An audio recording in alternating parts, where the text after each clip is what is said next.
প্রধানমন্ত্রী শেখ হাসিনা, আপনি যেমনি হন, আপনি আমাদের দেশের শাসক। আল্লাহর নবী আমাদেরকে বলেছে আপনার প্রতি আন্তরিকতা রাখতে। কেউ বলে নাই, দুনিয়ার কেউ না, নবীজি আমাদেরকে বলেছেন আপনার প্রতি আন্তরিকতা রাখতে। এটা আমার ঈমান, আমি আপনার প্রতি আন্তরিকতা রাখবো। আমি দেখতেছি কোরআন হাদিসের হয়তোবা পর্যাপ্ত তথ্য আপনার কাছে না থাকার কারণে আপনি এমন একটা ভয়াবহ পথের দিকে অগ্রসর হচ্ছেন। আপনি বঙ্গবন্ধুর আপনার মাধ্যমে হোক অথবা যারাই হোক মূর্তি তৈরি করতেছে, এটা কবরের মধ্যে বঙ্গবন্ধুর জন্য আযাবের ব্যবস্থা হচ্ছে। এবং আপনাকে দেখে আপনি মারা, আজকে না হোক কালকে তো মারা যাবেন নাকি না, অমর থাকবে।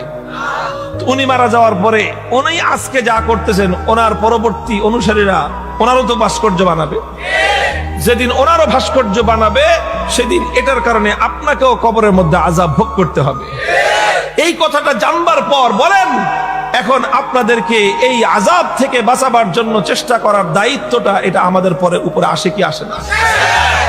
এখন আমরা আপনাদেরকে, আপনারা ঝাঁপায়ে জাহান্নামের দিকে পড়তে চান, আমরা আপনাদেরকে জোর করে ফিরিয়ে রাখতে চাই। এখন আমাদের দাম নাই, আমরা শত্রু হয়ে গেলাম। আর আপনাদের কাছে যারা আপনাদের এই সমস্ত ভুল কাজে উৎসাহ দেয়, তাদের কদর হয়ে গেল দুঃখ এবং আফসোসের জায়গা। আল্লাহ রাসূল বলে দিলেন, ইন্না আশাদ্দান নাসি আযাবান ইয়াউমাল কিয়ামাতি আল মুসাফফিরুন। কিয়ামতের দিন আল্লাহ পাক রব্বুল আলামিনের পক্ষ থেকে সবচেয়ে কঠিন সাজা হবে কাদের? সবচেয়ে কঠিন সাজা হবে ওই সমস্ত লোকদের যারা বিভিন্ন জিনিস দিয়ে বিভিন্ন প্রাণীর মূর্তি তৈরি করে, ভাস্কর্য বানায় যারা। স্পষ্ট সহিহ হাদিস, যদি কেউ আল্লাহর নবীকে বিশ্বাস করে, নবীর এই কথা মানতে হবে যে ভাস্কর্য তৈরি করা পৃথিবীতে সবচেয়ে